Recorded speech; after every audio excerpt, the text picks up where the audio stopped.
સુરતના સરથાણા વિસ્તારમાં આવેલા સિલ્વર ચોક પાસેના વીરવામ ખાતે સમસ્ત બવાડા ગામ પરિવાર સ્નેહ મિલનનું આયોજન કરવામાં આવ્યું। સુરતના સરથાણા વિસ્તારમાં આવેલ સિલ્વર ચોક પાસેના વીર ફાર્મ ખાતે સમસ્ત બવાડા ગામ પરિવાર સ્નેહ મિલનનું આયોજન કરવામાં આવ્યું, જેમાં બવાડા ગામ ખાતે 18 આલમના લોકો જે સુરતમાં વસે છે તે લોકોનું ભાવેશભાઈ વાડદોરિયા દ્વારા સન્માન કરવામાં આવ્યું અને બાળકો અને પરિવારો સાથે એક યાદગીરી માટે સેલ્ફીનું આયોજન પણ કરવામાં આવ્યું, જેમાં મોટી સંખ્યામાં બવાડા ગામના સુરતમાં વસતા તમામ પરિવારો ઉપસ્થિત રહ્યા હતા અને સાથે બેસીને ભોજન કર્યું હતું।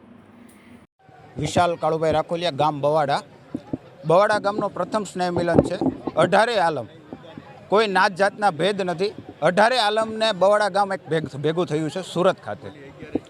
ગામ શેત્રુજી કાંઠે આવ્યું છે, પણ પોતાની કર્મભૂમિ બનાવી છે તાપીને, જે સૂર્યપુત્ર તાપીને કર્મભૂમિ બનાવી છે અને અહીંયા આવીને એ લોકો જે વસ્યા છે, આજે એનો સ્નેહ મિલન કાર્યક્રમ અમે રાખ્યો છે।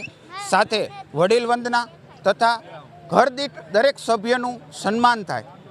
દરેક ગામની અંદર રહેલા વકીલ છે, સીએ છે, ડૉક્ટરો છે કે જે કોઈ પ્રભુત્વ ધરાવે છે એ બધા વડીલોનો તથા યુવાનોનો આપણે અહીંયા સન્માન સમારોહ આજ ગોઠવ્યો છે અને 18 આલમ એક સાથે બેસીને આજે આપણે ભોજન પ્રસાદ કરીશું।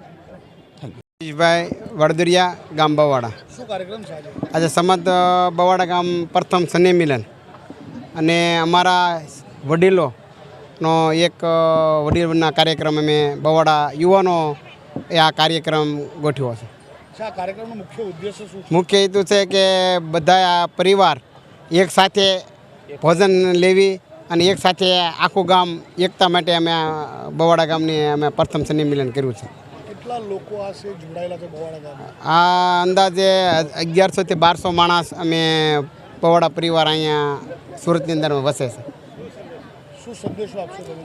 અમે એવી કહીએ છીએ કે ગામે ગામ સ્નેહ મિલન કરો અને અમે જે બવાડા અંદર આ અમારું પ્રથમ છે, તો આવનારા યુવાનો તો એવું એમ કહું છું યુવાનોને કે સારી રીતે આ યુવાને આ કાર્યક્રમ કર્યો, તો હું તો પહેલાં યુવાનોને પહેલાં તો હું ખૂબ ખૂબ અભિનંદન આપું છું।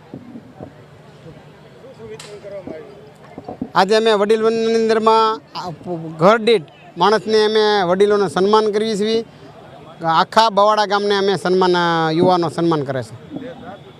સમય મીડિયા ન્યૂઝ સાથે સુનિલ પાટીલ, સુરત।